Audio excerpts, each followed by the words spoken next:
Welcome to Sri Rajiv Gandhi IAS academy. Friends, இந்த வீடியோவில் September 27 தேதிக்கான current affairs எல்லாமே பார்க்க போகிறோம். சரி, வாங்க பார்க்கலாம். ஃப்ரெண்ட்ஸ், இந்த வீடியோட நோட்ஸ் எல்லாமே கீழே பிடிஎஃப் டிஸ்கிரிப்ஷன் கொடுத்துருக்கோம். அதெல்லாமே கிளிக் பண்ணி டவுன்லோட் பண்ணிச்சிங்க. அப்புறம் நம்ம டெலிகிராம் குரூப் லிங்க்மே கீழே டிஸ்கிரிப்ஷன் கொடுத்துருக்கோம். அதுலேயுமே கிளிக் பண்ணி ஜாயின் பண்ணிங்க. நம்மளுடைய டெலிகிராம் குரூப்பில் கரண்ட் அஃபேர்ஸ் குவிசஸ் நடத்திட்டு வரோம். நீங்களுமே ஜாயின் பண்ணிக்கலாம். ஓகே, சரி வாங்க பார்க்கலாம். ஃபஸ்ட்டு, இந்தியாவில் முதல் முறையாக ரயிலில் இருந்து ஏவப்பட்ட ஏவுகணை எது? இதற்கான ஆன்சர் அக்னி பிரைம். இப்போ பார்த்திங்க அப்படின்னா இந்தியாவில் முதல் முறையாக ரயிலிருந்து ஒரு ஏவுகணையை ஏவிருக்காங்க. ஆனால் எங்கேருந்து இதை ஏவிருக்காங்க அப்படிங்கிற தகவலை வந்து அவங்க வெளியிடலை. மேபி அவங்க சீக்ரெட்டாக வச்சுக்கணும் அப்படின்ற மாதிரி கூட நினைக்கலாம். இந்த ஏவுகணை பார்த்திங்கன்னா 2000 கிலோமீட்டர் தூரம் வரைக்கும் சென்று தாக்குற திறன் கொண்டது. இதை உருவாக்குன நிறுவனம் மற்றும் பரிசோதனை செய்த அமைப்பு எது அப்படின்னா டிஆர்டிஓ. டிஆர்டிஓ அப்படின்னா defence research and development organisation அப்படிங்கிற அமைப்பு. இந்த ரயில் ஏவுதளம் வைத்துள்ள ஒரு சில நாடுகள் பட்டியலில் இப்போ இந்தியாவும் இணைந்திருக்கு. அது இருந்தெல்லாம் நாடு அப்படின்னா ரஷ்யா, அமெரிக்கா மற்றும் சீனா. இப்போ வந்து நம்ம இந்தியாவும் இணைந்திருக்கோம். இப்போது எதனால் ரயிலில் இருந்து நம்ம ஏவுகணை ஏவணும் அப்படின்னு பார்த்தீங்கன்னா, இப்போது சில நேரங்களில் நமக்கு ஆபத்து வரும்போது, ஏதாவது தாக்குதல் நடக்கும்போது நமக்கு ரயில்வே தண்டவாளம் இருக்குல்ல, அங்கேயே இந்த ரயிலுக்கு கொண்டு போய் அதன் மூலமாகவே ஈஸியாக ராக்கெட்டு மூலமாக ஏவுகணை மூலமாக வந்து நம்ம தாக்குதல் நடத்த முடியும். இதனால் ஈஸியாகவே நம்ம வந்து எந்த இடத்துல இருந்து வேணாலும் ரயில்வே தண்டவாளம் இருந்துச்சுன்னா தாக்குதல் நடத்த முடியும். ஓகே, அடுத்தது, இந்தியாவின் முதல் கடல் பசு பாதுகாப்பகம் எங்கே அமைந்துள்ளது? இதற்கான ஆன்சர் தமிழ்நாடு. இப்போ பார்த்திங்க அப்படின்னா டுகாங் கன்சர்வேஷன் ரிசர்வ். இது பார்த்திங்கன்னா 448.34 ஸ்கொயர் கிலோமீட்டர் பரப்பளவில் இதை வந்து அமைத்திருக்காங்க. இது வந்து 2022 ஆண்டு செப்டம்பர் 21 தேதியே தொடங்கிட்டாங்க. இது எங்கே அமைந்திருக்கு அப்படின்னா தஞ்சாவூர் மற்றும் புதுக்கோட்டை மாவட்டங்களில் மன்னார் வளைகுடா பகுதியில் தான் அமைந்திருக்கு. இப்போ இதற்கு IUCN அமைப்புடைய அங்கீகாரம் கிடைத்திருக்கு. ரொம்ப பெரிய விஷயம். IUCN அப்படின்னா international union for conservation of nature அப்படிங்கிறது தான். இந்த IUCN பட்டியலில் இந்த கடல் பசு இருக்குல்ல, இது வந்து வல்னரபிள் அப்படிங்கிற கேட்டகரியில் இருக்குது. அதாவது பாதிக்கப்படக்கூடிய அப்படிங்கிற வகையில் தான் வச்சுருக்காங்க. ஃப்ரெண்ட்ஸ், நம்ம ராஜீவ்காந்தி ஐஏஎஸ் அகாடமியில் டிஎன்பிஎஸ்சி குரூப் 1 எக்ஸாமுக்கான இலவச டெஸ்ட் சீரிஸ் வந்து மெயின்ஸ் எக்ஸாமுக்கு நடத்துகிறோம். இதில் நீங்கள் ஜாயின் பண்ணோம் அப்படின்னா ஸ்க்ரீனில் தெரிய நம்பருக்கு நீங்கள் கால் பண்ணி பேசிக்கலாம், பேசி ஜாயின் பண்ணிக்கலாம். அதே மாதிரி இப்போ வரப்போகிற தமிழ்நாடு போலீஸ் கான்ஸ்டபிள் எக்ஸாமுக்கான டெஸ்ட் சீரிஸுமே நம்ம லான்ச் பண்ணியிருக்கோம். ரொம்ப குறைந்த கட்டணத்தில் வந்து லான்ச் பண்ணியிருக்கோம். இதேமாதிரி நீங்கள் வந்து ஸ்க்ரீனில் தெரிய நம்பருக்கு கால் பண்ணி பேசி ஜாயின் பண்ணிக்கலாம். அடுத்தது, தமிழ்நாட்டின் முதல் அம்ரித் பாரத் ரயில் எங்கு தொடங்கப்பட்டது? இதற்கான ஆன்சர் ஈரோடு. இப்போ பார்த்திங்க அப்படின்னா நம்ம தமிழ்நாட்டில் முதல் முறையாக அம்ரித் பாரத் எக்ஸ்பிரஸுடைய சேவை தொடங்கியிருக்காங்க. இது ஈரோடில் ஆரம்பித்து பீகாருடைய ஜோக்பானி வரைக்கும் பயணம் பண்ணோம். அப்படி பார்க்கும்போது 3132 கிலோமீட்டர் வந்து இது பயணம் பண்ணுது.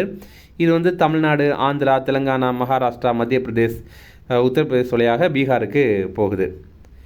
அம்ரித் பாரத் எக்ஸ்பிரஸ் அப்படின்னா இது பார்த்திங்கன்னா 800 கிலோமீட்டருக்கு மேலே இருக்கிற நகரங்களை இணைக்கிற மாதிரி ரயில் இது.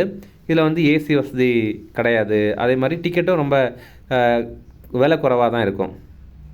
அடுத்தது, 2025 தமிழ்நாடு உலக புத்தொழில் மாநாடு எங்கு நடைபெற உள்ளது? இதற்கான ஆன்சர் கோவை. கோவையில் பார்த்திங்க அப்படின்னா கொடிசியா ட்ரேட் ஃபேர் காம்ப்ளெக்ஸில் தான் இது நடைபெற போகுது. இது அக்டோபர் 9 மற்றும் 10 இந்த 2 தினங்களையும் நடைபெறும். இதில் 2025 தமிழ்நாடு உலக புத்தொழில் மாநாடு இப்போ நடக்க போதில் அதற்கான செயலி வந்து இப்போ வெளியிட்டிருக்காங்க, ஆப் வந்து வெளியிட்டிருக்காங்க.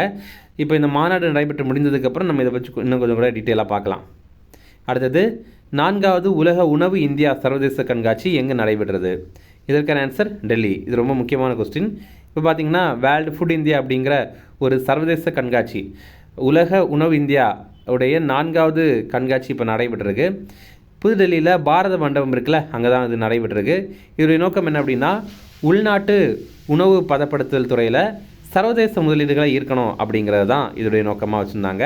அதற்கு ஏற்ற மாதிரி இந்த மாநாட்டுடைய முடிவில் ரூபாய் 1.02 கோடி மதிப்பிலான முதலீடுகள் வந்து ஈர்த்திருக்காங்க.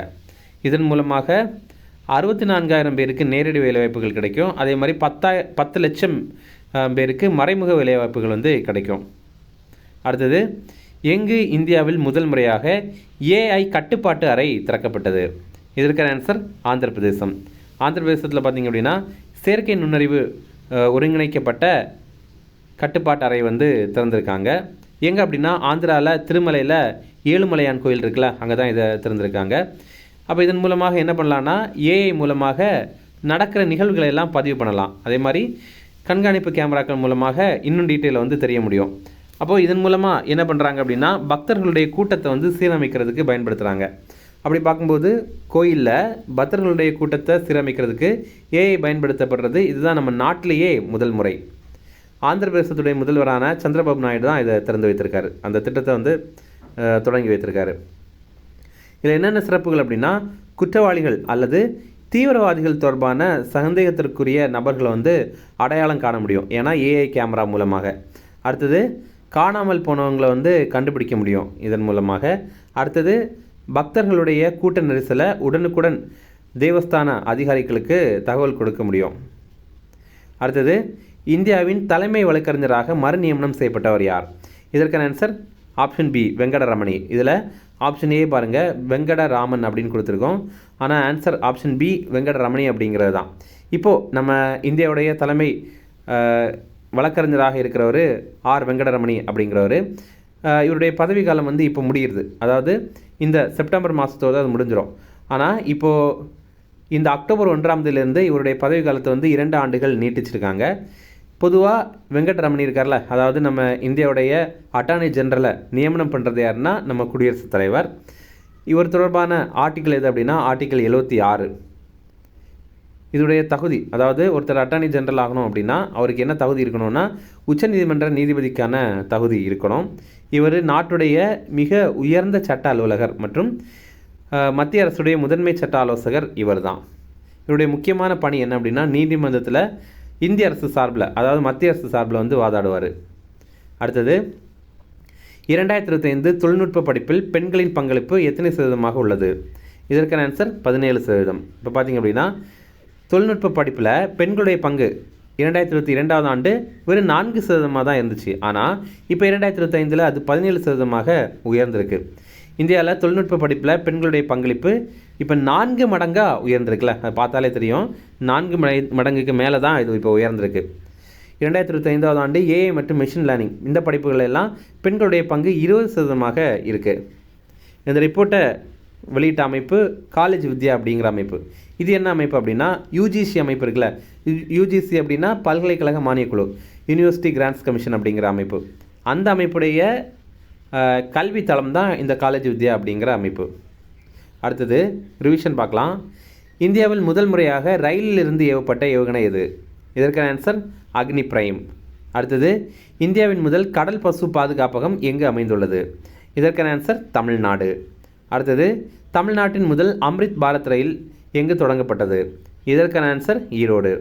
அடுத்தது 2025 தமிழ்நாடு உலக புத்தொழில் மாநாடு எங்கு நடைபெற உள்ளது? இதற்கான ஆன்சர் கோவை.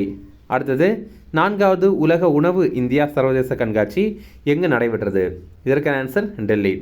அடுத்தது எங்கு இந்தியாவில் முதல் முறையாக ஏஐ கட்டுப்பாட்டு அறை திறக்கப்பட்டது? இதற்கான ஆன்சர் ஆந்திர பிரதேசம்.